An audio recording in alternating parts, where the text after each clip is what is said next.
So I heard a few years ago that they were shooting a movie on the stage, and everybody kind of talks about the ghost on stage 9, and the producer was so over it. He was like, I don't want to hear anything else about this ghost, this woman. I don't want to hear it. Like, let's just move on.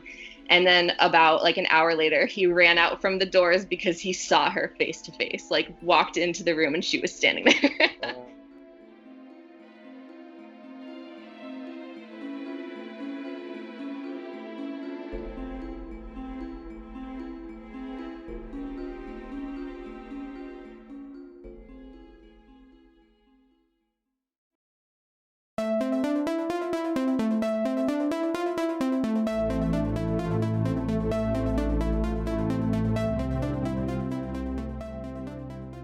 Los Angeles is filled with some of the most famous studios.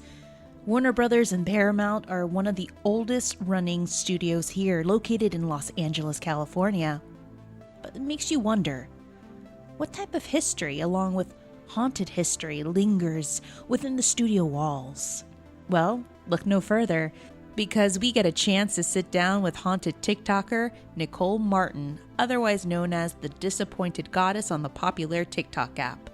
Let's sit down with Nicole as she shares stories from her time working on Warner Brothers and Paramount lots. These stories would definitely make you sleep with more than one nightlight on and make you think twice before taking a haunted tour on both lots. Let's sit around and listen closely as Nicole shares some pretty scary stories about what lingers at Building 131 in Warner Brothers and what it's like to actually be working closely with the Annabelle doll, and what ghost stories circulate around the infamous Studio 9 where The Conjuring was filmed. We go and take another tour in Paramount. Nicole tells us the story of what it's like to work in the Clara Bow building and what or who called out her name when no one was around. And what is lurking around the Desilu building on the Paramount lot. You definitely don't want to miss out on all these crazy stories that Nicole has experienced and has collected from those who have worked on both studio lots, both living and dead. So let's get Hollyweird with Nicole Martin.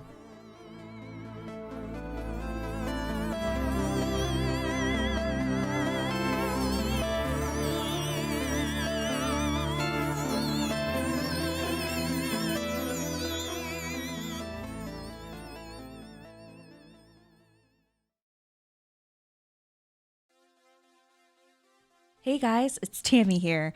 And real quickly, I just wanted to share some exciting news with you all. We have partnered up with an amazing company called Jupiter. Jupiter is a company based out of the US, and they produce some amazing organic CBD drops. If you're one of the 90% of us who feel stressed, it's time to try Jupiter. Their USDA organic CBD drops help you feel relaxed and happy without any high. So it's time to invest in yourself.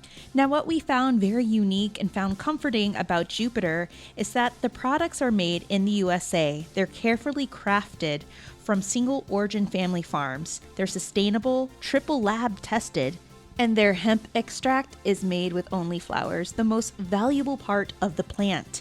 They're also certified organic, meaning they're 100% USDA certified, all natural, vegan, and non-GMO. Another great detail about Jupiter CBD drops is that they offer 3 types of strengths. You can opt for the low, the medium, or the strong, which is 450 milligram to 1350 milligram. I'm currently on the medium, which is 900, and I absolutely love it. It has definitely helped me out with my depression. It's helped me create a better sleep cycle, and it's definitely offered me a ton of clarity. Now, it's guaranteed stress relief. It offers a fresh mint flavor, and there's a 30-day risk-free trial and free shipping and free returns. If you are not up for the product, if it doesn't work out for you, it's absolutely okay. To learn more about Jupiter, head on over to getjupiter.com. That's getjupiter.com. Use the code TAM, T-A-M, to save 20% off your first order. Feel calm, focused, and happy. It's time to let go of your stress with Jupiter Organic CBD drops. Now, on with the show.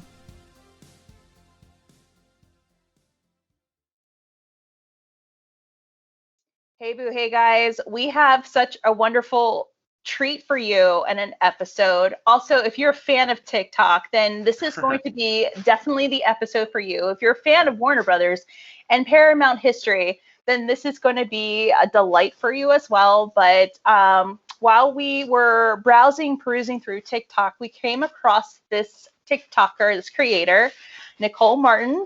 So Nicole Martin actually is, I want to say she's a whiz when it comes to knowing a lot of the history and also ghost stories that are attached to Paramount and Warner Brothers. And I've been following Nicole from, I guess, ever since March, since we've had this crazy pandemic stay-at-home order. And we've seen like pretty much the horrors of what this pandemic can do. And Nicole, if you don't mind me asking, you too were hit by COVID, right? Personally, you're infected. Oh yeah, big time actually. It's so strange because it wasn't like one big wave. It sort of just comes in waves. You know what I mean? I can't believe that. Oh wow. I still have some residual symptoms happening, so it's kind of crazy. And sometimes they just come back full force, and it is what it is. You know. There's residual hauntings and there's residual illness, I guess you can say. Oh my goodness. Exactly. Yeah. But also, Nicole, you do reside in Los Angeles. You're probably like our neighbors. You live in North Hollywood, and you have a pretty dope job. And I'm just gonna read your little bio on TikTok, guys. This is what I found so interesting about her, and I knew we were gonna be friends. I work in TV, and I love telling ghost stories. Done. We're done. That's all you need. She's right here. So, Nicole, tell us a little bit about yourself and what you do, and then we can jump straight into the ghost stories of these places that you work, which is really, really interesting. Yeah, perfect. Okay, so my name's Nicole Martin. I came out here about 4 years ago to work in television, and my first job right off the bat was on Grace and Frankie, which is on the Paramount lot. Naturally, as someone who enjoys ghost stories, that's like the first thing, because Paramount is like the most historical lot. Yes. I mean, it is old. So immediately I would jump right in. And after Grace and Frankie, I moved on to other TV shows. I ended up on the Warner Brothers lot, where I did Me, Myself, and I, Splitting Up Together, Animal Kingdom, and then I ended up moving back to Paramount to do The Unicorn. So I've kind of been like in between Warner Brothers and Paramount. So each time I'm there, I try to learn something new about the history, or make friends with the security guards and construction workers. Like, hey, do you know any stories? And they always love to tell them. So yeah. No way. That is so crazy. Oh my God. You're on the lots and you see a security guard, ask them for stories, because they will love telling them. Yes, that's a lot of the stories that we shared about Warner Brothers were from security guards, especially the ones that would do the graveyard shift. So I'm sure you have a ton of stories. Oh my God. So what is your position in these lots? Like, are you a PA, or do you work in props or lighting, or what do you? Worked in production. So I started off as an office PA, and I sort of moved up to line producer's assistant. And then most recently I had a small gig as a director's assistant. So I'm kind of just going around. I'm just kind of, what's going to happen. Then of course the pandemic. So everything's kind of pause right now. But I don't know. It's a good time. At least I have the time to like tell the ghost stories to the world. Yes. Yeah. And just as a little preface, guys, you can find her. She's under the pseudonym the Disappointed Goddess on TikTok. And like, I just binge all of her videos, because not only do you talk about Warner Brothers and Paramount, but you actually do something really awesome that we're all about too. You actually do these virtual tours throughout Los Angeles, and you've done one recently at the Viper Room. You've taken us to even Hollywood Forever, and you even insert the little ghost stories. So that's so awesome that you do that, and you take people around to these gems in the city that they're not too familiar with. One of the things that I noticed on your TikTok, you gave us viewers a view of one of the most creepiest lots. I believe it was in Warner Brothers, but it was the lot where they shot The Conjuring. Love that movie. Hate that line. So the show that I was working on at the time, Splitting Up Together, shot in stage 4. So I was actually there a good amount of the time. And as soon as I heard we were in stage 4, I was like, no way. No. Okay. So it was cool because I had access to it at all times of the day and night. So if I wanted to go in there at midnight, I could go in. And of course, like crazy, so I did it. Yeah, let's shoot. Go for it. Tell us everything we need to know about stage 4 and go on from there. Yeah, stage 4. So, it is most famous for where The Conjuring shot. And while they were filming The Conjuring, they experienced some very weird things happening, and enough to freak the crew out. So actually, it was getting so intense to the point where Vera Farmiga was being affected. Like in her sleep, she would be woken up at night, like scratch marks on her arm. It was like a nightmare. So actually, James Wan hired a priest to come on and bless the set when they were filming. So that is true. Yeah, that is a true story. This, just bring it in. Yeah. And it was so creepy because on Splitting Up, we had to do an upstairs set. And in order to do that, we had to build stairs, leading up to the second floor. And so we had to dig into the stage. So you're actually like seeing underneath the stage. Yeah. And so when I went in and I did that video on TikTok, it was when once we had wrapped, I went in and there's just this gaping hole in stage 4. And there's just like, it is the creepiest thing I've ever seen in my life. And it was overall just an insane experience. I know that the crew definitely experienced some eerie feelings on stage 4, especially in like the back rooms. Because they have like once you go in the stage, they have small rooms for props and camera and whatnot. So the back rooms were like the weirdest area to be in. But overall, I don't know if anybody experienced anything crazy paranormal, but just the fact that the Conjuring made such a big sweep at Warner Brothers, because even a tour guide one Halloween was holding the Annabelle doll. It's not even the real Annabelle doll. It's just the one they used for the movie. And she dropped the Annabelle doll and she had 3 long scratch marks down her arm. So that's the one. Yeah, we shared that one. So I'm glad that you're sharing it to confirm that story. Oh, man. Yeah, so it definitely sparked something. Something did not like that story being told. And I'm actually really happy, because on a lot of film sets that we've seen from like Poltergeist, there's always been like a curse. You know what I mean? Like we always hear these film curses. So I'm happy that James Wan took the initiative and was like, we're just not going to mess with this. We're going to hire someone to come in. Like I don't want anybody to get hurt or anything. Yeah, of course. Yeah, that's awesome. Did you, while being in that lot, did you personally feel anything or sense anything out of the ordinary? I definitely sensed areas that were a little creepier. Yeah. So I have experienced more on Paramount, I'll say, than at Warner Brothers. But Warner Brothers, I guess we just kind of knew the areas to avoid, because one of the areas was definitely the props house. So there's a major props house. You go in it when you take the tour, and it's the size of a football field, and it's 3 levels.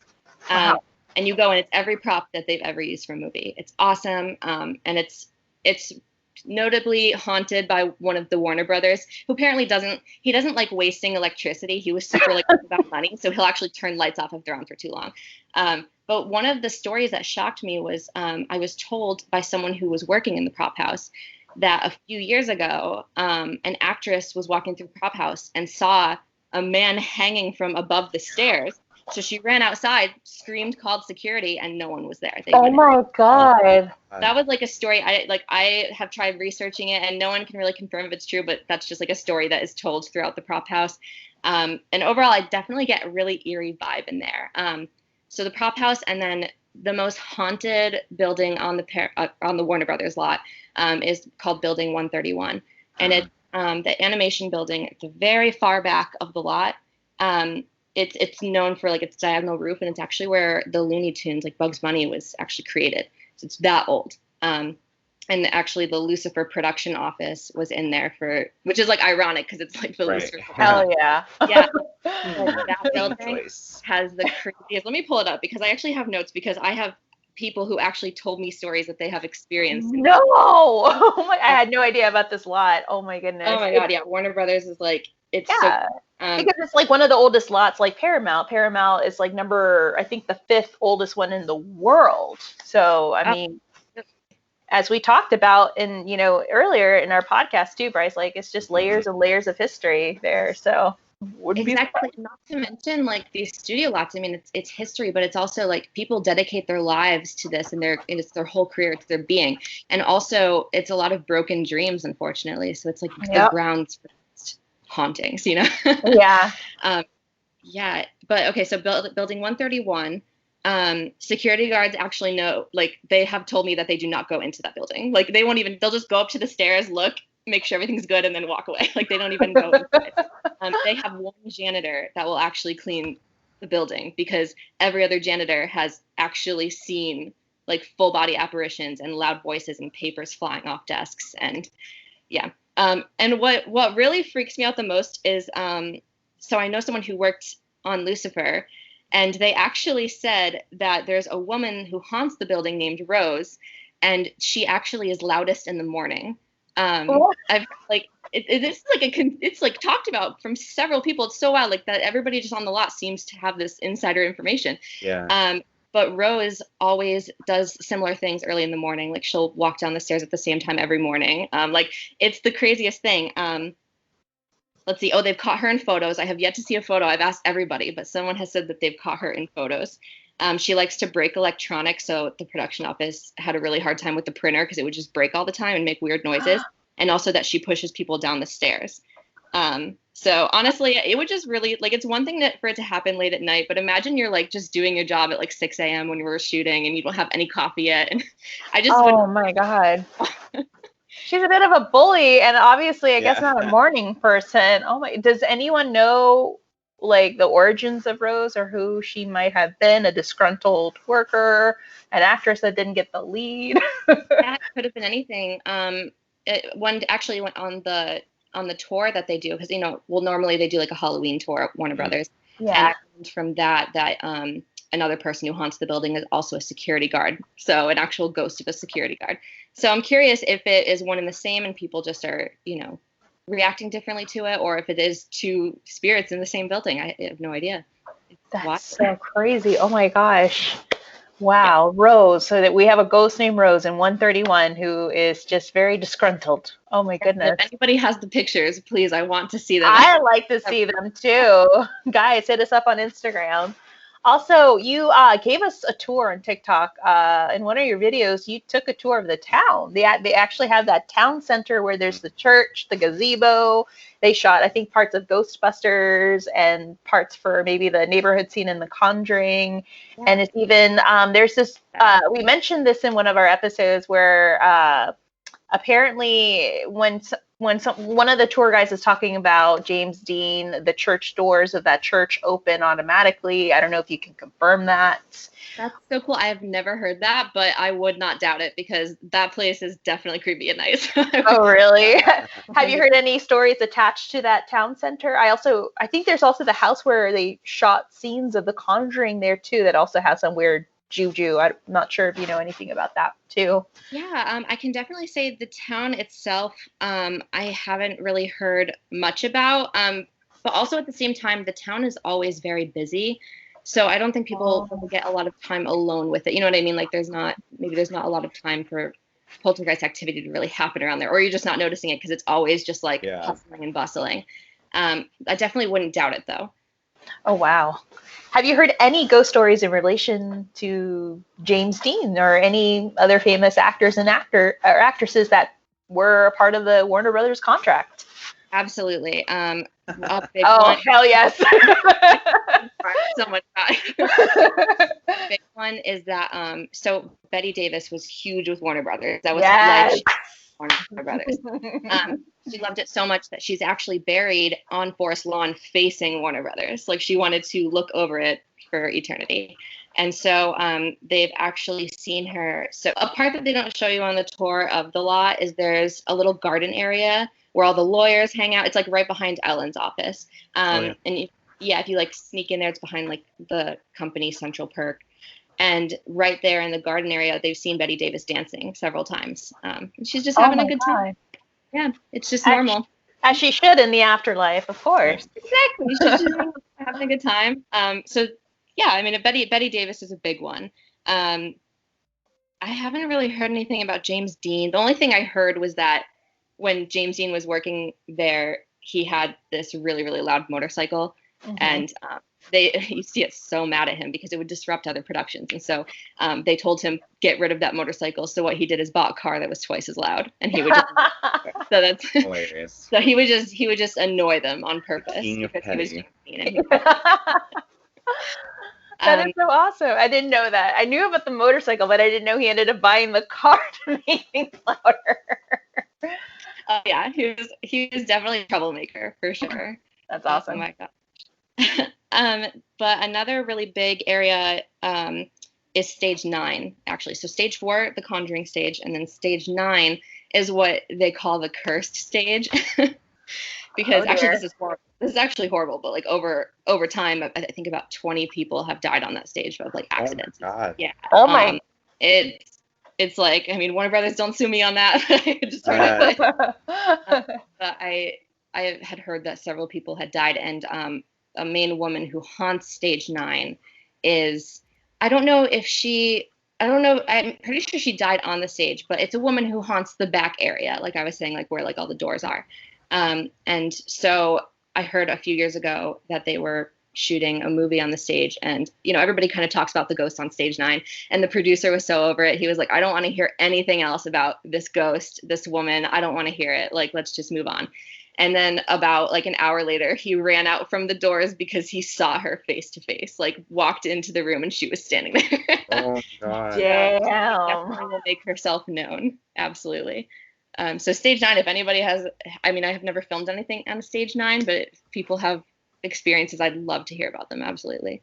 Yeah, absolutely. And no one knows like who the woman is or what time period she may come from based on her, I guess, appearance. Nope. No, unfortunately not.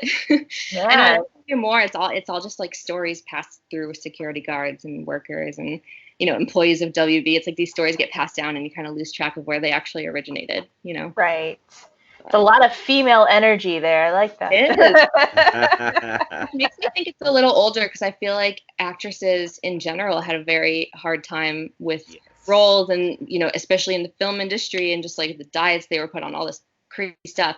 And actually, they say that someone who also haunts Warner Bros. Is the ghost of Peggy Entwistle that jumped off the H on the Hollywood sign. No way. Really? So she's like both in the Hollywood sign, and then she's like, I'm gonna hang out with good old Bette Davis in Warner Brothers. Really? Where's she seen and felt? I've heard that she's just, because this was also on the tour, the Halloween tour. They mentioned that she's only a few people have seen her, but they also smell her. It's a very specific smell, because I forgot what perfume. If I Googled it, it's a very it's a floral perfume, and so they smell it, and they're like, oh my god.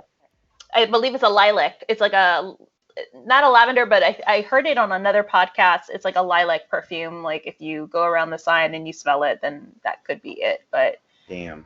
Yeah. Yeah. So and actually it's because the reason she jumped off the H was because she got cut from a movie, and I'm pretty sure that the movie was Warner Brothers, which is why she probably man. So yeah, she ended up getting cut from a movie, and then the next day after she jumped off the H, she got called to be like a star in a theater show. So yeah, it was, like, she got the lead role, and yeah, that was the irony. It's like, that was such a sad story too. Oh yeah. Mm-hmm.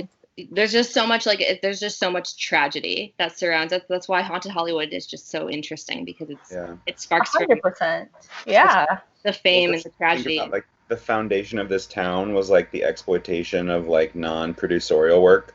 Oh, you're an extra. Oh, you're an actor. You're not in the union. Good luck. You're basically enslaved to the machine. Just so brutal. So of course these people are trying to atone for their horrifying experiences. They certainly have unresolved issues. Oh yeah, I mean, so much trauma. I can only imagine. It's like I can understand even if they're not necessarily present day hauntings, they're definitely residual. Absolutely. Totally. It's just so much energy in one place. And then I think I only have one more story from Warner Bros. And it's in building 154, which is actually across the street from the lot. Oh, wow. And it's known as the glass building. And it says that one of my friends said the 3rd floor is the most haunted. So they'll always have cabinets opening and closing, lights shutting on and off. just some, I'm not sure if whatever happened on the third floor in building 154, but if someone knows.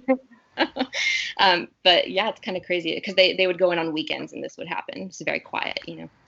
Oh wow. Just like our friend, our homegirl at Fox, we have a friend too at Fox who has had like issues like that in her building where she would go in the mornings even over the weekend and things would happen even to her other coworkers. So maybe it's a ghost of another disgruntled worker having to like work in the afterlife. Who knows? Exactly. I mean, people dedicate their whole lives to this industry. I can only imagine this is where they'd go, you know? Yeah, absolutely. Oh my goodness, if you were to pass, would you come back to Warner Brothers, Nicole? You know what? It would be fun just to have like a little legend about me. I wouldn't like, have someone who tells the story, or I would actually probably be that woman who scared the producer who said that she wasn't right. I would be that woman that has been doing jazzercise with Betty Davis, like jazzercise Betty Davis. It's all in the hands. Yeah. It's like, now there's two women dancing in the garden. Who is this other one? Exactly. I'm gonna teach you how to twerk, Betty, and twerk. We're gonna make a TikTok dance. Yeah.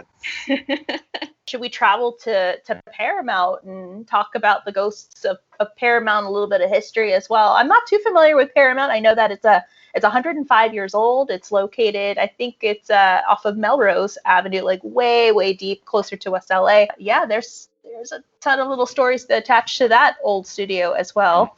So many. Oh my goodness.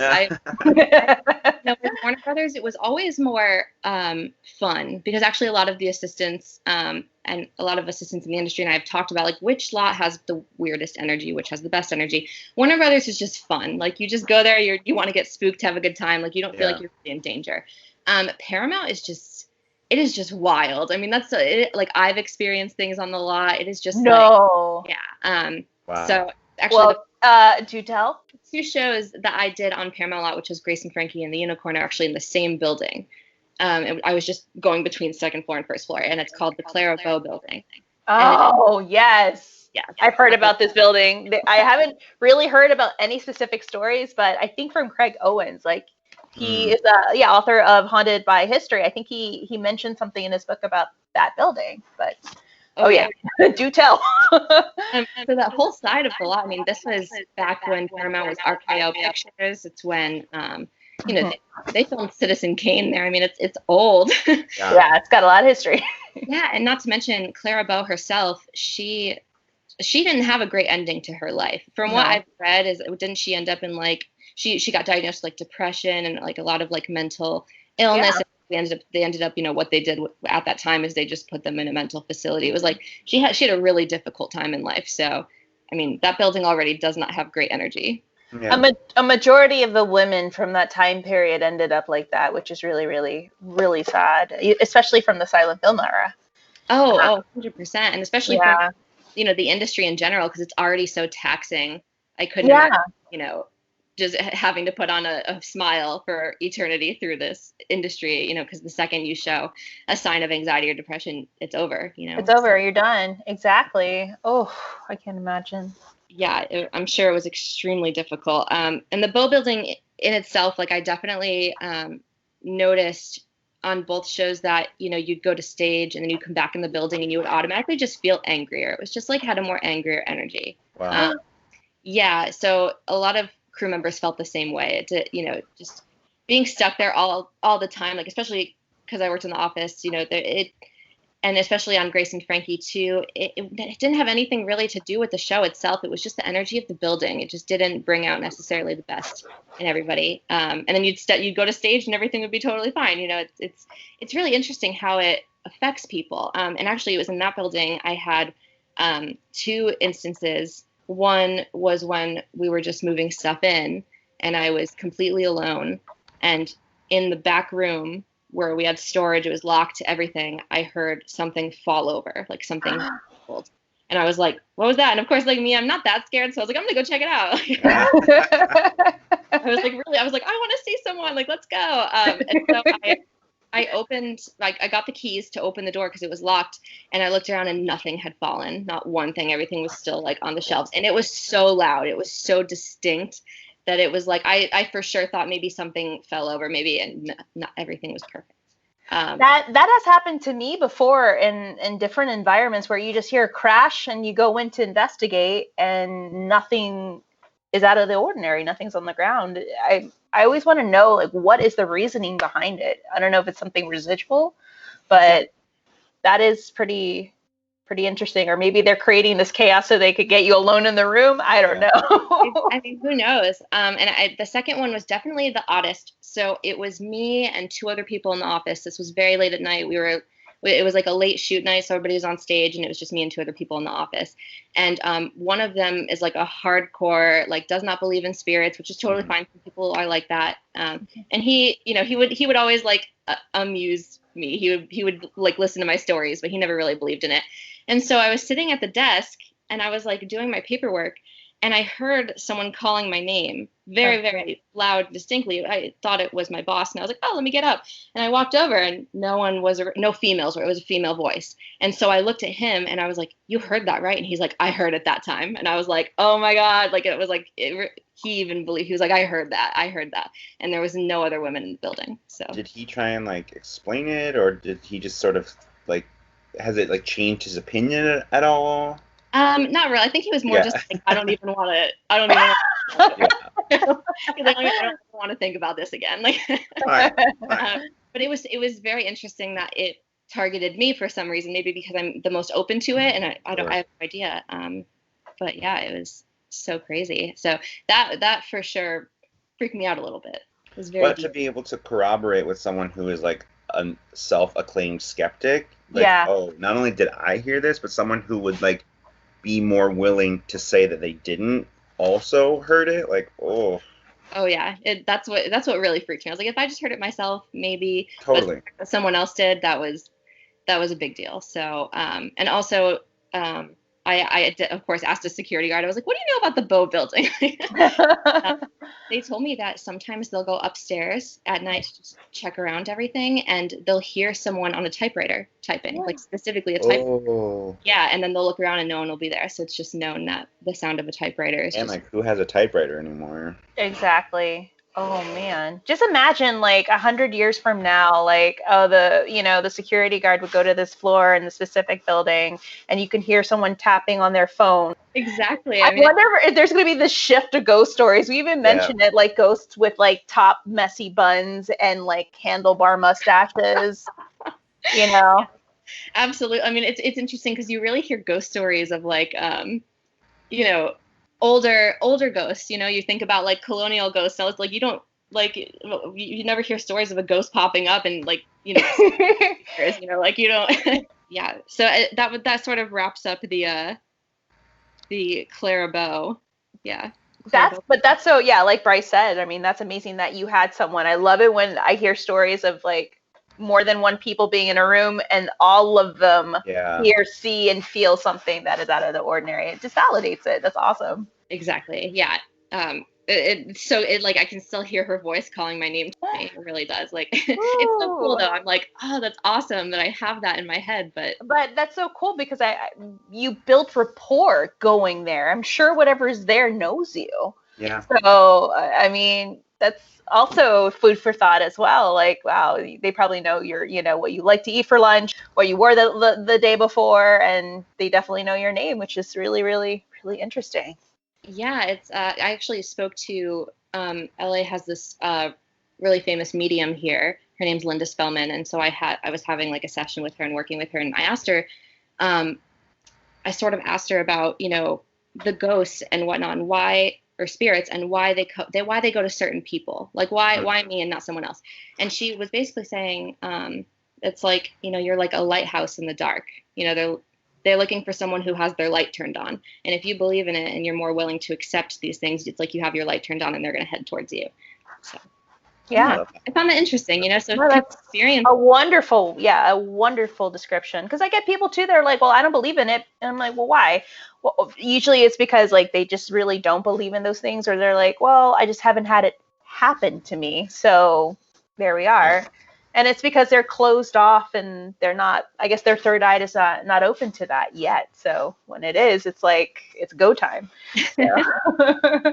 But that's so cool that, yeah, you're open to it and you're not jumpy with it. You're like, okay, I'm here to listen. Just don't freak me out. No matokas, don't touch me, you know? Have you had anything, whatever presence was around you, be physical with you? I not on the lots specifically. As I've been doing the haunted Hollywood TikToks for sure. Really? Yeah. Oh, damn. Okay, we'll get to that soon. We'll get to We're gonna put a pin on it because we still need it. We still got our fanny packs and our sneakers ready to go walk around this lot with you. There's so much. So I'll sort of stay on this area of the lot. So like the old RKO pictures. And we'll talk about stage 19, which is very notorious for being haunted by the little girl from Poltergeist, Heather O'Rourke.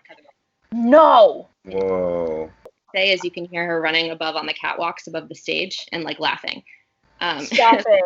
It's crazy. And I think it's because she was on Happy Days for a little bit, and that was around the time before she passed. And Happy Days was filmed on that stage.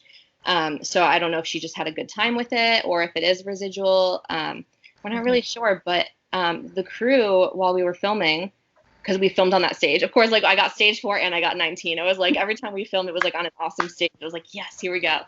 And the crew experienced a lot of weird stuff. The craft service crew, they heard their names being called all the time. There's a bathroom on stage, and someone actually claimed that the bathroom mirror would fog up. Like, just like very interesting things. Yeah, it's so wild. But yeah, that's actually the stage where they shot Citizen Kane. So it really is like the oldest. Oh, damn. Wow. Snap. Damn. So I can only imagine like, and people like know it, they know the legends. So actually, like if you go around to the back rooms, they'll have stuff like written to like freak you out. Like, I'm here, where are you? Like, it like the crew like Sure. people. Yeah. But it was interesting being in there. I went in there one night because I'm insane. And I pulled out my phone and I asked some questions, and I didn't really get anything. I was also with 2 other people, so it could have just been maybe too much, but I didn't get anything on there, so I don't know. Oh, wow. Yeah. But yeah, that's if you Google it, I think people have stories. Actually, there's like a Reddit thread. People like have stories. Wow. Oh my God, we're gonna have to cover that, like go more in depth. But that I had no idea that she still lingers there. That's crazy. Oh yeah. And then so now I'm gonna make my way up like down the road a little bit to Lucille Ball's dressing room. Yeah. Oh hell yes. Yes. So this was the whole. They call it the Desi-Lou part of Paramount because it was Desi and Lucille Ball's like offices and dressing rooms. And so her dressing room is still intact. Her office is still intact. It's if you guys are ever on the lot, it's this tall building that's very slim and it has like vines going up. It's gorgeous, like vines of flowers. It's right in front of the garden. And so I know someone who worked on a show, and their coordinator was in their office was near Lucy's office, and late at night they could smell cigarette smoke coming from her. No. Yeah. She's definitely still around. Absolutely. Oh, believe that. I mean, she loved that lot so much. It was her life. You know, I can only imagine that's where she would go. Absolutely. Yeah. Yeah. And then right next to her dressing room, there's a building called, shocking, it's called the Ball Building. And that is actually where a lot of people have had crazy experiences. A lot of guards don't go in there. It used to be an old entrance on the side of the building called the Gower entrance. And they've moved the Gower entrance since to next door to that building. But in the meantime, it was actually one of our offices from the show I did. We got like the best buildings. It was like they just picked all the haunted buildings and gave it to us on our show. Like, this is gonna They be knew. Okay, so it has consistent activity, disembodied voices, footsteps.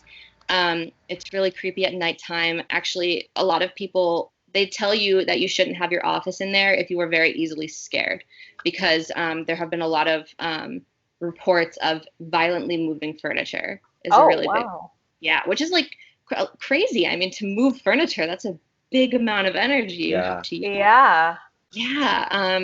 So it was always fun kind of walking around there. It's a couple floors, so I'm not sure which floor necessarily is the worst, but I know that that's kind of like the last choice for offices.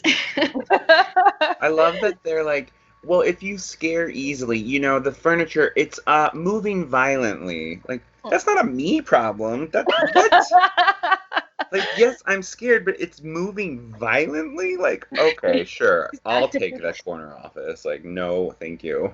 Like, what do you even do if your couch just moves violently? Like, who do you call? I don't even know. Like, You could just I say think at that point, that's when you like take your desk plant and just like silently exit the office. Like, no, I'm not doing grab this. all of your stuff and just calmly walk away. Thank you. This has been such a great opportunity. I will not be staying. Thank you. Well, you could sell it as the room that like constantly likes to violently feng shui a lot, you know, or make it the intern's quarters. This is what happens when you're an intern at Paramount. You're And you know it's only happening when you're like on the phone with your boss, so you just have to like keep a straight face and be like, You're on a meeting and you have to act really calm about it. Yeah. Chair is shaking violently. Yeah. Yeah.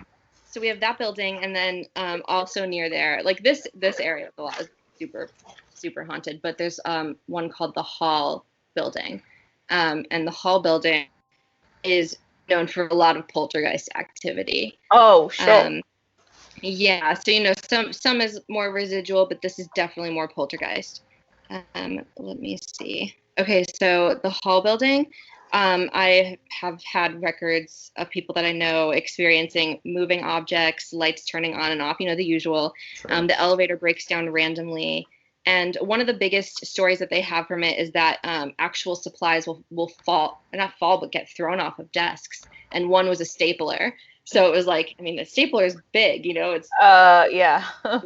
energy to move it. And it's definitely a female spirit. Again, with the females, you know, a lot of female activity, because people in the building, they sense and they smell. It's a female spirit. Wow. Yeah. Oh my goodness. So apparently she's very angry. Yeah. I'm not sure why. But yeah, once I heard the stapler story, that was actually when I worked on Grace and Frankie. I was like investigating, and I was like, who do we know in that building? And someone was like, well, I heard a stapler got thrown in there. And I was like, that's so cool. Yeah. I like don't even know what to do if a stapler gets thrown at you from a desk. Like, Oh my gosh, that is insane. And I guess this woman doesn't have a name. I guess she's just called the woman in that building, huh? Yeah, the woman in the Hall building. Wow. Yeah. So, actually, is it Hall or Hart? Actually, maybe I should Google that. I was pretty sure maybe it's Hart. It's H-A something. It's 4 letters, H-A something. I'm pretty sure it's Hall. But it's right across from Stage 19. It's like stories. So it's all within that area. Wow. Yes. We'll take a little tour. A little tour from the poltergeist buildings. It's so funny because when I would drive like cast and crew to set, I would actually give them I would offer like, do you want a ghost tour on the way to set? And they'd be like, sure. And I would take them around and be like, this is what happened. This is they like That's loved amazing. it. They were like, how do you know all this information? I'm like, I just ask people. Everybody loves to tell these stories. So actually, let me plug in my computer. It's right here. I always wonder if it's the same energy in those two locations that circulate around the lot. That could also be a hypothesis as well. Like, who knows? But also wondering if that's like, we've talked about this with Zachariah the Witch, like the I guess the theory of the tulpa, where it's just like energy that has been created by our minds, like all that frustration and anger and broken dreams, like you said too, Nicole, like if it's manifested or created something there to create that chaos as a reflection of what people felt on that property. So that could be another hypothesis as to what's caused or what's behind all that, you know? Oh yeah. And actually, like as we talk about these next stages, a really, really big reason why I think Paramount is haunted is because it directly sits next to Hollywood Forever Cemetery. That's so true. Yeah, that is true. Literally just one wall, and then it's Paramount. They're like on the same grounds. It's absolutely insane. So I think that might also be a really big factor. Yeah. Absolutely. I almost forgot about that. That's great. that they do share a wall, and then I guess you'll eventually share the story of security guards seeing people walking through that wall. I mean, I swear those poor guards, like, I don't even know what they go through. I mean, they must enjoy it. They have to. I've never heard anything of violent spirits at Paramount, so it must just be like fun, you know? Yeah, they're like, this better be worth my 401k, man. Exactly. I'm ready to retire soon. I mean, seriously, if I was a guard, I'd be like, I've seen enough. Yeah. Oh my goodness. But yeah, so 3 of the stages that mirror or like are against the wall with Hollywood Forever are the stages where This Is Us is filmed, which are, I believe it's 29, or no, it's 30, 31, 32. It's a group of like 2 or 3 stages right next to each other. It's right next to the stage. Wow. Yeah. So, those, it's like the crew experiences a lot of stuff, a lot of objects disappearing. Like you go to look for it, it's gone. Lights turning on and off, the classic poltergeist activity. But probably the eeriest legend I've heard is that like a decade ago, LA got hit with some really heavy rainfall, and it actually flooded everything, and it liquefied the soil in Hollywood Forever Cemetery.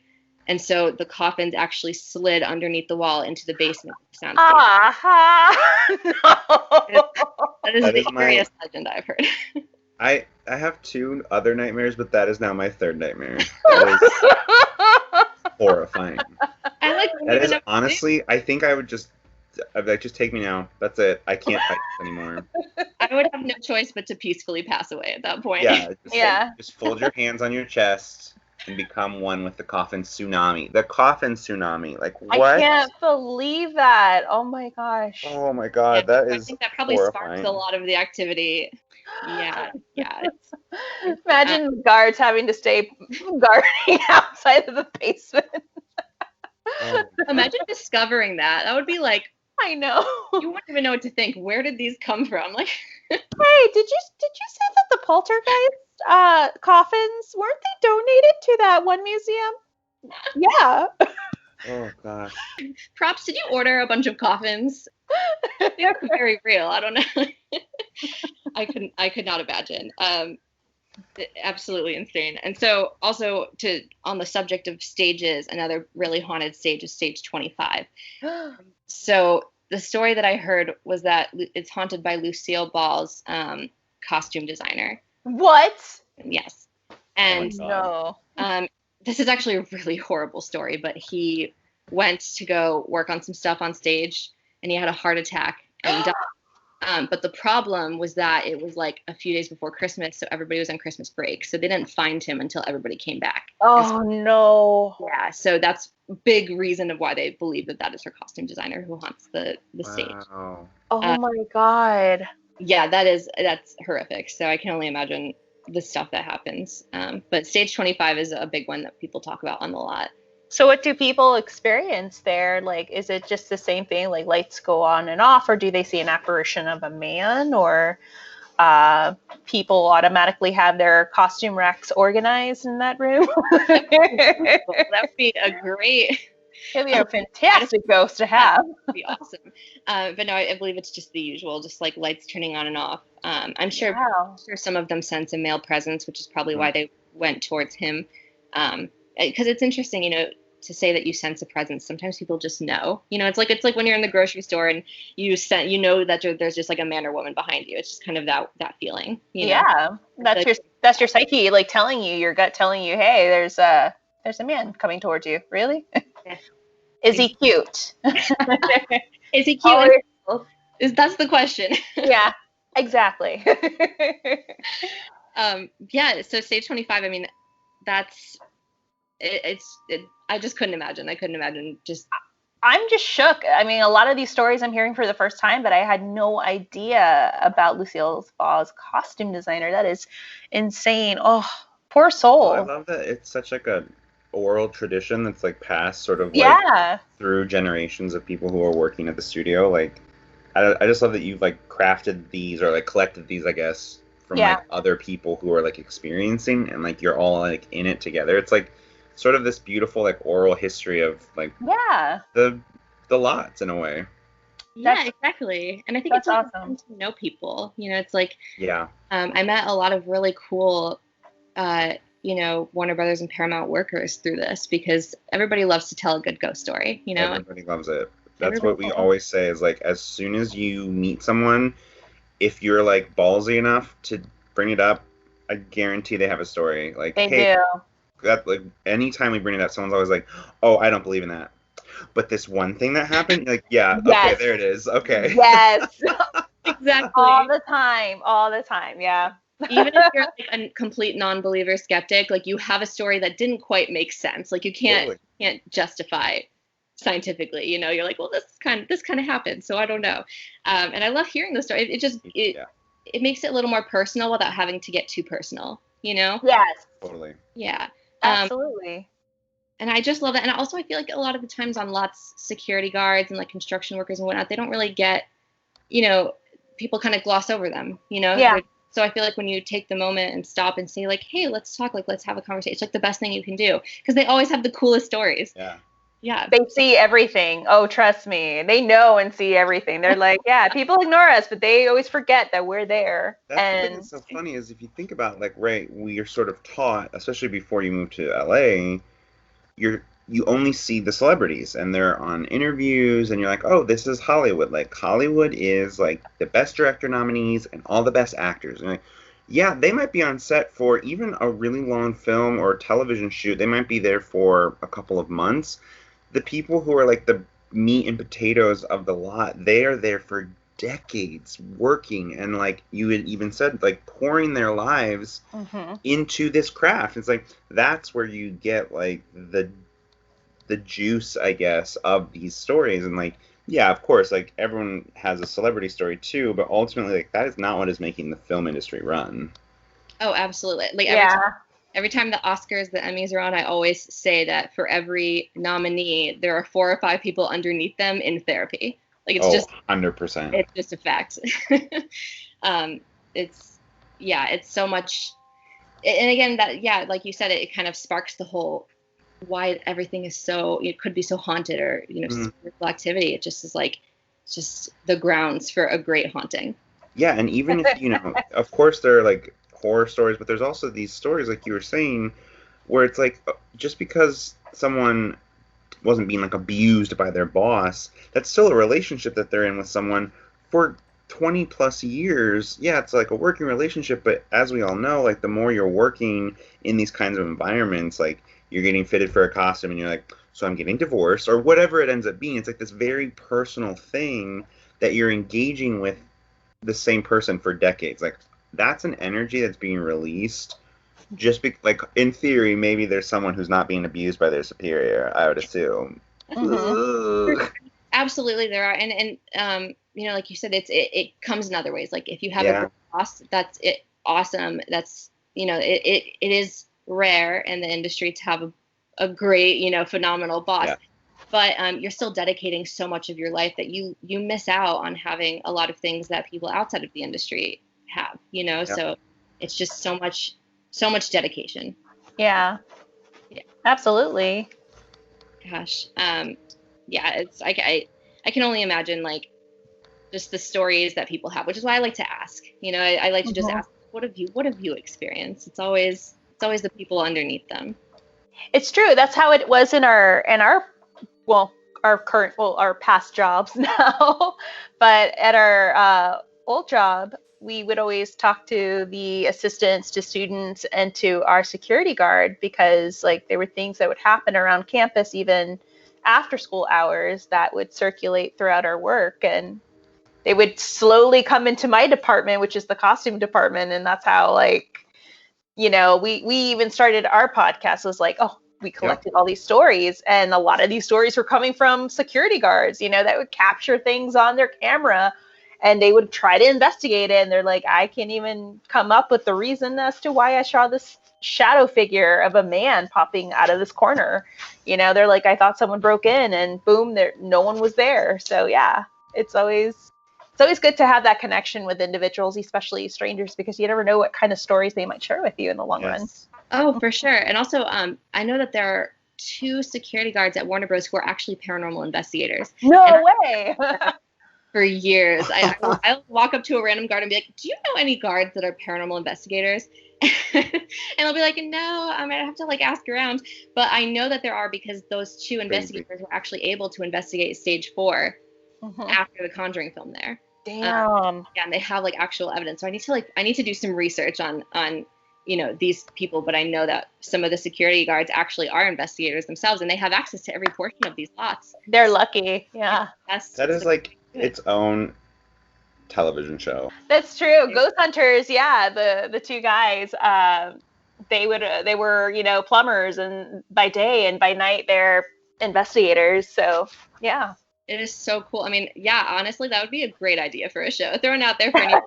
Have some security guards at one of the lots just ghost hunt, and oh my gosh, all the legends that would come out. That's awesome. That's awesome. This one's very, very short, but just the DeMille building, named after, is Cecile I forgot what it is.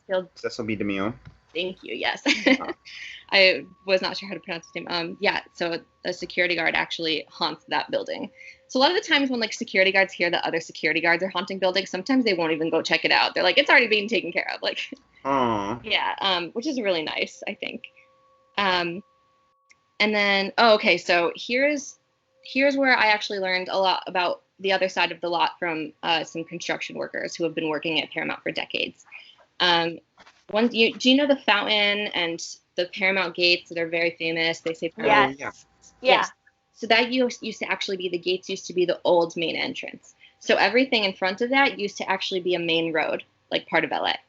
And now it's just a walkway with more offices across it. And the fountain wasn't there either. So there's a building kind of like diagonal from the gates. And let's see, it's called the Valentino Building. And that building, before it became part of Paramount, was an apartment building. So there were actual people who lived in it. And I don't think it was like the best of environments. So a lot of people died, a lot of like overdoses, a lot of this. So it was not, a very dark history already. And then Paramount bought it out.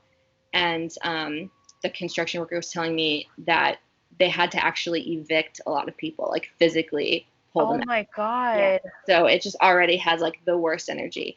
So he says every time he goes in there, it's just not a good time in there. And I'm actually curious if, I wasn't able to meet anybody who worked in the building, but how the environment is. Like, do people get angry? Do they react? I would love to hear about it. But Valentino, I heard, had a lot of stuff going on, and it was not great. I've heard full body apparitions. I've heard, things again being thrown, like a lot of just like very violent activity. But no one being like physically hurt, which is good. That's always a good thing. Ooh, that is a good thing. As long as it doesn't get physical, doesn't harm people, then we're all good in the hood. Yeah, absolutely. But that is, oh my God, that is so sad that they had to do that. Oh my goodness. Yeah, it's very, very dark. Absolutely. So I can't imagine. But the construction worker said that it's just like when you go in there to do stuff, you just know that like someone doesn't want you in there. You just want to leave. Yeah. Yeah. Something don't belong here. Please get out. I wonder what were the ages of the residents that they were evicting. Were they elderly or were they young or? Probably middle-aged, like adult, I would say. Okay. Yeah, I don't think it necessarily was like towards a certain age group. It was just more just like a normal apartment building in Hollywood, like. Yeah. Oh my goodness. People. Yeah. Welcome to Hollywood. Welcome to Hollywood. Exactly. Okay. Yeah, that one's crazy. Oh, and then another building he told me about that they honestly just don't go in is the Schulberg building. I know I talked about that in one of my TikToks, but there's basically when you walk into the Paramount gates, if you go to the left, there's a really cute garden area that's very old. It actually has the windows to Alfred Hitchcock's old office. You can see. Cool. Yeah. And just mostly production companies will be in there. So it's not as busy as like the other parts of the lot. And in there's something called the Schulberg building. And that I can definitely say I've gotten probably one of the more eeriest like I had, I'd have to drive by on a golf cart at night to get to one of our stages, and I hated it. It just felt like if I looked at the window, someone was going to be standing there. God. I did not like it. And he actually said that he does not go in there at all. He will not go in there and work. So I have no idea what sparked that to happen. Like, but I just know that when it gets bad enough to the point where people just won't go in the building, it has to be just frightening. Because these are like, I don't know, like. Right, like it's literally their job to go into that building, and they're like, no, I won't be doing that. You're like, no, send someone else. I will not be a part of this. Like, oh my God. I'm taking an early lunch break, so. Yeah, me too, but like, what? Yeah. Oh my gosh. So like, even like walking by, and because I'm usually pretty adventurous when it comes to like discover. Like I had access to the lot, so I'd walk around and do some investigating. But I could never do that building for some reason. I just did not. Wow. Didn't like it. Who do you know who once worked there, or I don't know, is it possible that someone may have died there as well, or you don't know anything else in connection to that building?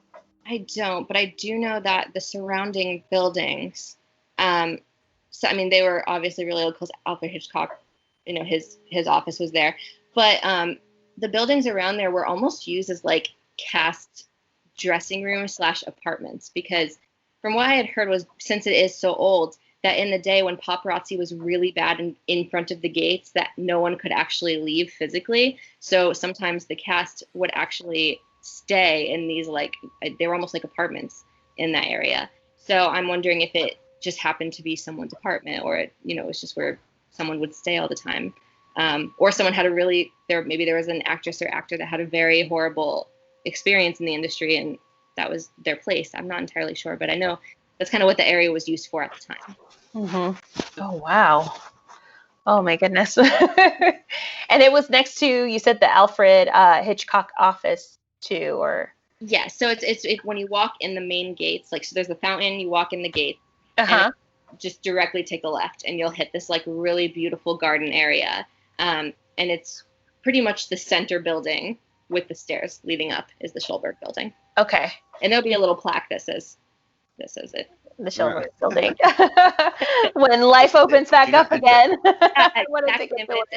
That's like the one thing that I wish I had more of with like showing, my followers on TikTok more about the lot, because all I have are videos that I have taken in the past couple of years, not videos now, because now when you go onto the lot, you have to like test with them, you have to have a reason to be there. So it's always a little more difficult now. Like I couldn't just walk around like I did before and freely investigate any building. Probably breaking and entering some of those buildings. Yeah. That old thing. Okay, so if you were to keep walking through these gates all the way down, in between stages 17 and 18, there is a building 213. And this is one of the older buildings again, but it's strictly offices.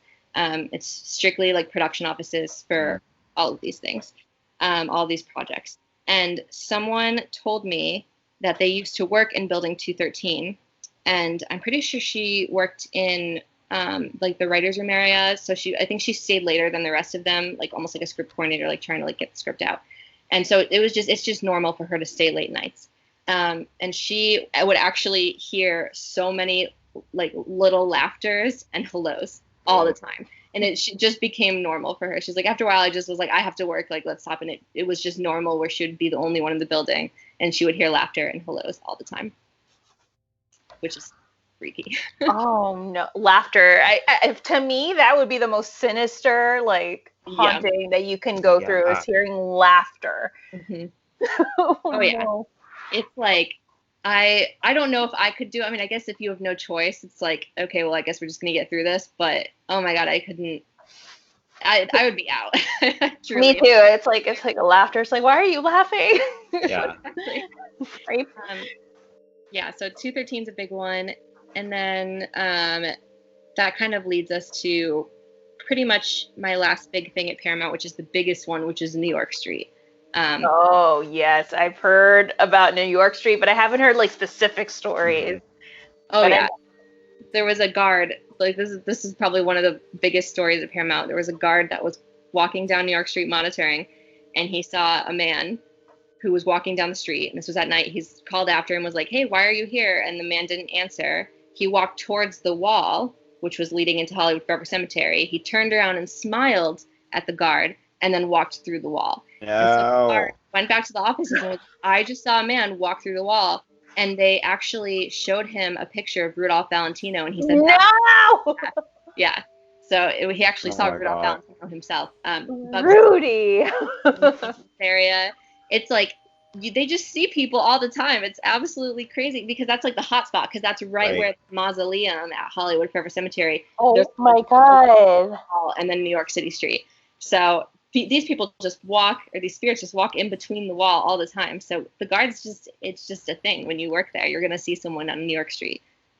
Oh my gosh. Is that guard still working there today, or was that night, like the night he was like, I'm going to turn in my badge? I heard that he was like, that's enough for me. And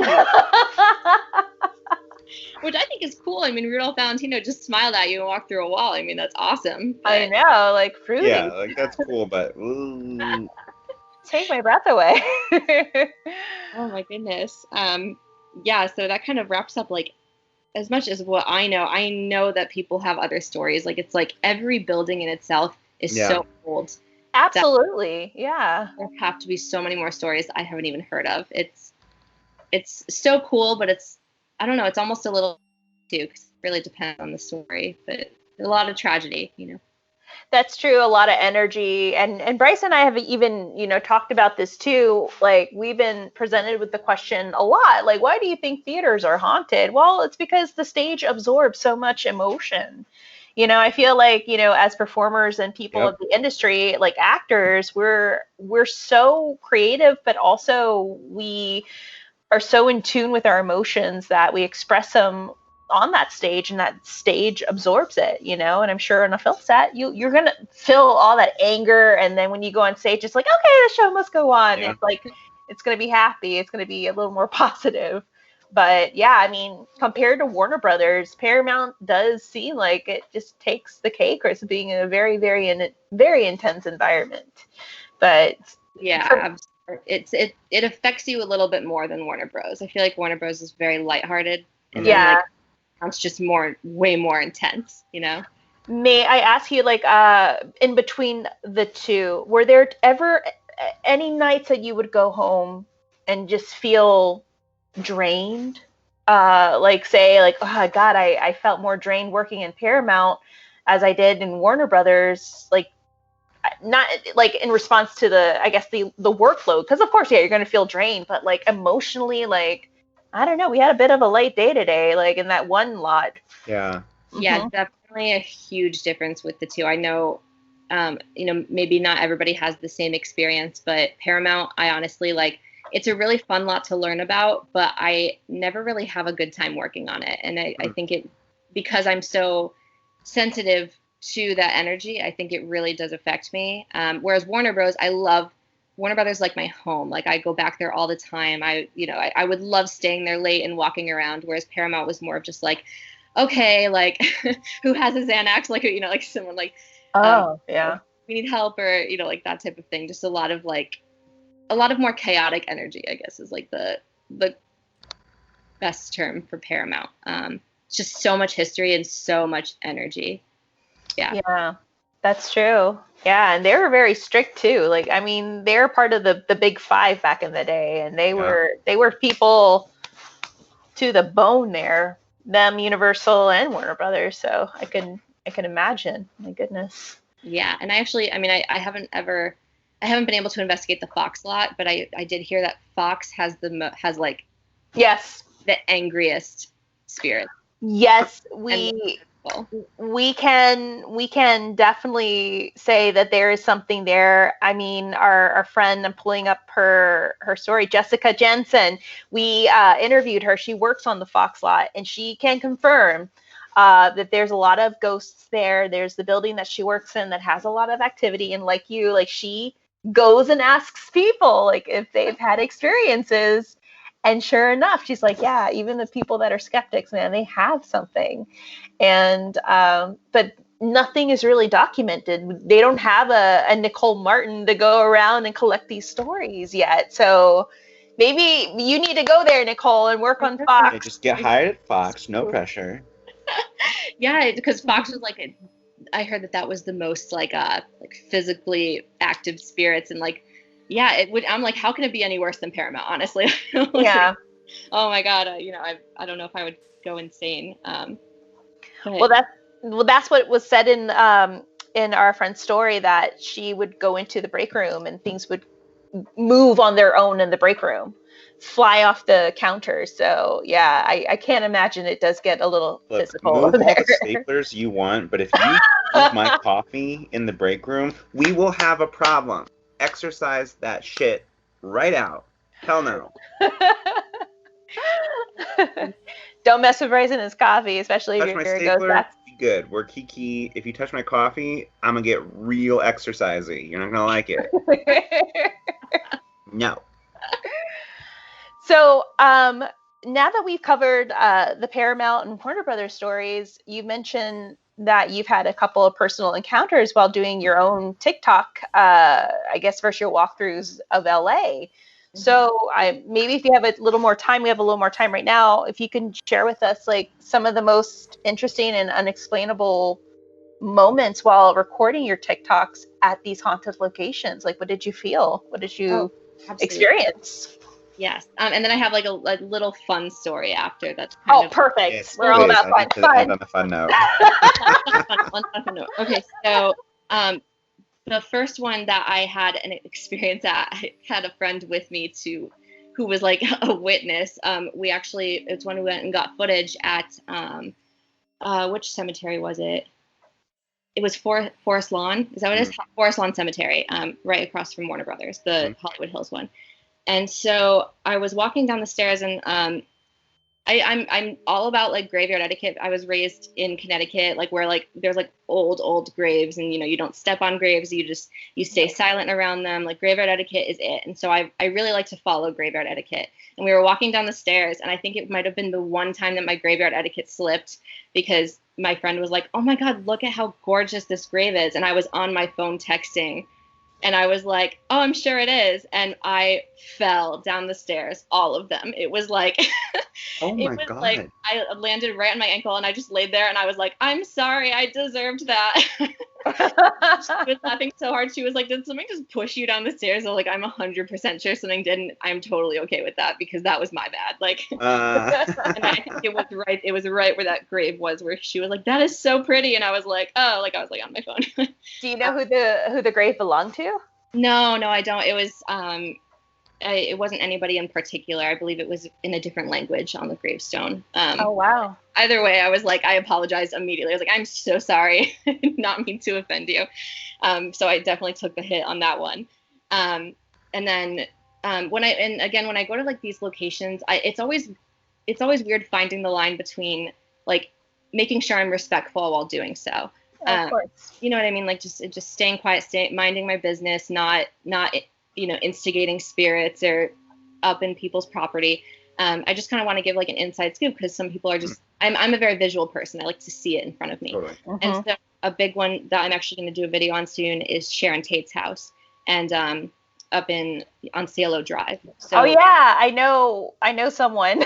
Actually, we are friends with David Oman, who lives 150 feet away from there. So unfortunately, you won't be able to see the house. It was torn down.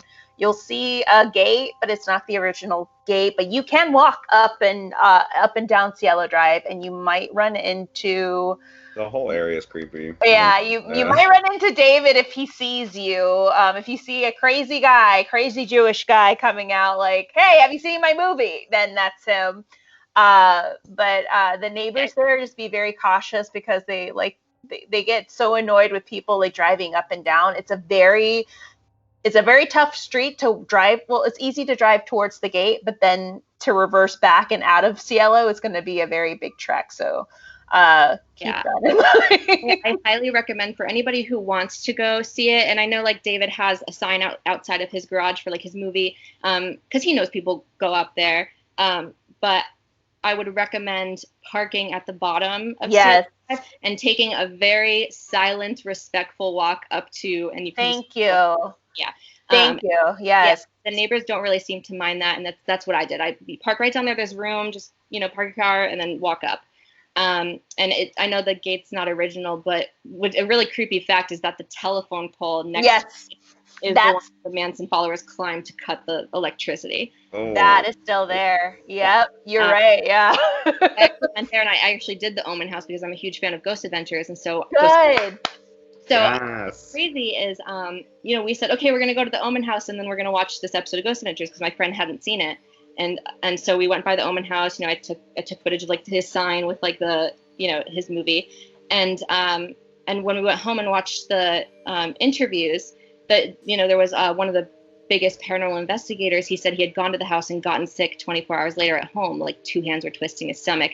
And for some reason, I have no idea why, but in the middle of that episode, I ran to the restroom and I was throwing up. And my friend, we had eaten the same things all day. Like, she would have been sick too. And she was like, "Are you okay?" And I was like, that just hit me out of nowhere. Like, I had like fever. Like, I was like on the floor of my bathroom. Like, my stomach was in knots. And I was like, it was the Omen House. I know it was. Like, I know I went up there and it hit something. And it was like around a similar time when we were watching the episode where the guy was talking about it. And she was like, that is the weirdest thing I've ever heard. It hit me out of nowhere. And then no lie, 2 hours later, I was totally fine. Oh, wow. Yeah, that was Dr. Barry Taff. And yeah, he would refuses to go there. He would get sick and go through all sorts of things. But I think also too, like doing more research on the location, I think it's because it's Benedict Canyon, and also David's house is this major conductor of electromagnetic fields that can possibly get you sick. Like, I would come out of there even with migraines. Mm-hmm. Yeah, and feeling like my everything was just off kilter, my balance, everything. So it does do something to you physically and in some ways mentally, but I don't know if it could be paranormal or something very, very scientific to the earth there. But Benedict is, that whole canyon is weird. It's just a weird canyon. Now, do you know if David does tours of the Omen House? Because I've been trying to do a tour there, and I'm not sure if he does or not. So he used to do tours. Because of the pandemic, it stopped. I know the last one he did, I think, was before December. I've been going there recently because I'm one of his friends now, but I think the only people that he does allow are people that he's known for years. Hopefully, I think by next year he'll slowly start to do the tours, but as of now, Oh yeah, I know that's with the pandemic, but he does it like in a norm, back when we get back to like a somewhat normal world. Oh, absolutely. Yeah. I always tell people, do a tour of his house. Like, that's the closest that you're going to come to experiencing anything paranormal or closely paranormal to what occurred there. And as a little tidbit, when I was there for the 51st anniversary, I met Patty Negri of Ghost Adventures, the psychic. Okay. And Stefan Brigatti, who's a really great paranormal investigator. He's also the host of Darkest Hour. And both of them were telling me, they were like, yeah, we picked up that Susan Atkins still walks up and down Cielo Drive. Because people know, like, Susan Atkins passed away. I think she had cancer. And one of the psychics, I believe it was Patty, like, she said, yeah, like, I've seen her walk up and down. And she tries to go into David's house, but whatever's in David's house, it's not letting her in. Wow. So, yeah, but that has been confirmed by both of them that they have seen the ghost of Susan Atkins still wandering up and down Cielo Drive. That is so cool. I mean, the whole area is just so much energy. Yeah. It is. It's a unique energy, and if you're and I'm sure you felt it too, if you're very, very sensitive, you're going to feel very fuzzy in that area. So, yeah. Oh, yeah. Mm-hmm. So you definitely felt sick after walking, in and out of Cielo Drive. You felt something and watching that episode. So that's something physical. That was the other thing, you felt physical. Were there any other occurrences where you were like, what the hell was that? Who touched my hair? Who tapped my shoulder? Luckily, nothing beyond that yet. I'm hoping it's because I definitely like walk in there with like like I have protection around me. Like no one can harm me. I will not harm you. We will have a mutual understanding here. And I think that really it's so does crucial. help. Yeah. So I recommend anybody who goes to these locations sort of does something like that. Like say it in your head or out loud, or just an understanding of what you're walking into. So crucial. Yeah. That's great that you have that mentality, because I mean I've even gone to his house and I've seen people in some ways disrespected too, and other places. I guess they copy too much of what they see on TV, and they feel like that's the way to approach it, and it's not like that. So yeah, exactly. Like I'm always like, if you go to like a place where murders happen, don't take a selfie. Like don't take a picture. Like right. Like I don't get that. I don't get that. Just be like respectful about it and just sort of take it in, Yeah, there are a lot of people that are so obsessed with that, and I'm just like, why? Why? I don't understand. But yeah, no, that's true. I like your approach. I really do. Well, thank you so much, Nicole. Yes, thank you. For sitting down with us and sharing ghost stories. This is so amazing. Are we going to see a book eventually coming out soon of I worked at Paramount and Warner Brothers.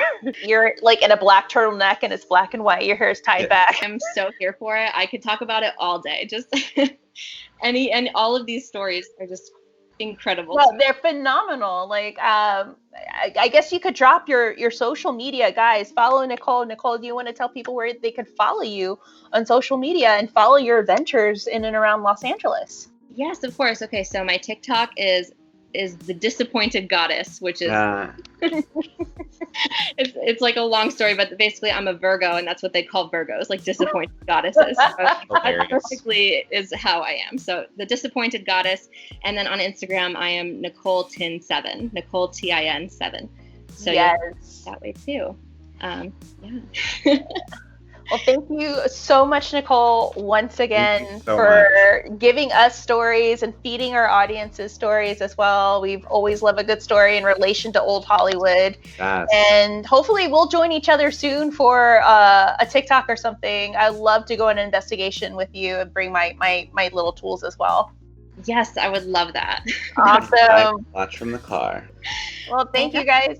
Thank you so much, Nicole. And guys, definitely follow Nicole. And I guess this is our big opener for our October. And we hope that you guys are eating a lot of pumpkin spice whatever and catching up with your 31 days of Halloween, of course. Yes. Absolutely. It was so nice to meet you guys. Oh, so nice to meet you too. We're gonna